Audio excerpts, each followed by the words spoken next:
26 নৱেম্বৰ 2024 বেংগালুৰুৰ ইন্দিৰানগৰ এলেকাত এইডোখৰ সঠিক জেগাতে উপস্থিত আছে বেংগালুৰুৰ ইন্দিৰানগৰৰ হোটেল ৰয়েল, য'ত এইখন হোটেলতে মায়া গগৈ আৰু আৰ্ণৱ নামৰ এজন ল'ৰা থাকিবলৈ আহিছিলে।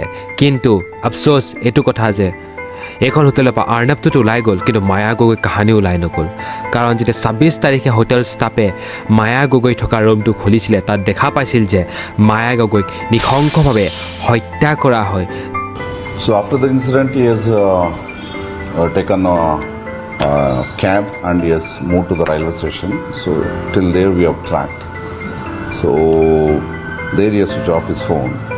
So the latest we have located য'ত তেওঁ তেজেৰে লুতুৰ পুতুৰ হৈ আছিলে। আনন্দক এতিয়া বেংগালুৰুৰ পুলিচে বিচাৰি ফুৰিছে, কিন্তু তেওঁক সম্ভাৱনা এতিয়া পোৱা নাই।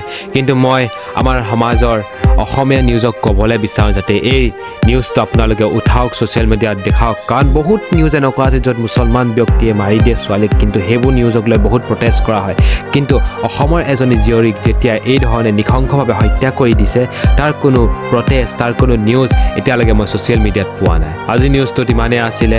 সম্ভৱ আপোনালোকে বুজি পাইছে। যিমান পাৰে এই ভিডিঅ'টো শ্বেয়াৰ কৰি দিয়ক, যাতে আমাৰ সকলো অসমৰ কন্যা, নৰ্থ ইষ্টৰ কন্যা সজাগ হওক, সকলো ছাত্ৰ ছাত্ৰী সজাগ হওক। কাৰণ আজিৰ দিনত কাকোৰ ওপৰত বিশ্বাস কৰিব নোৱাৰি। ধন্যবাদ। আকৌ লগ পাম নতুন এটা ভিডিঅ'ত। নমস্কাৰ।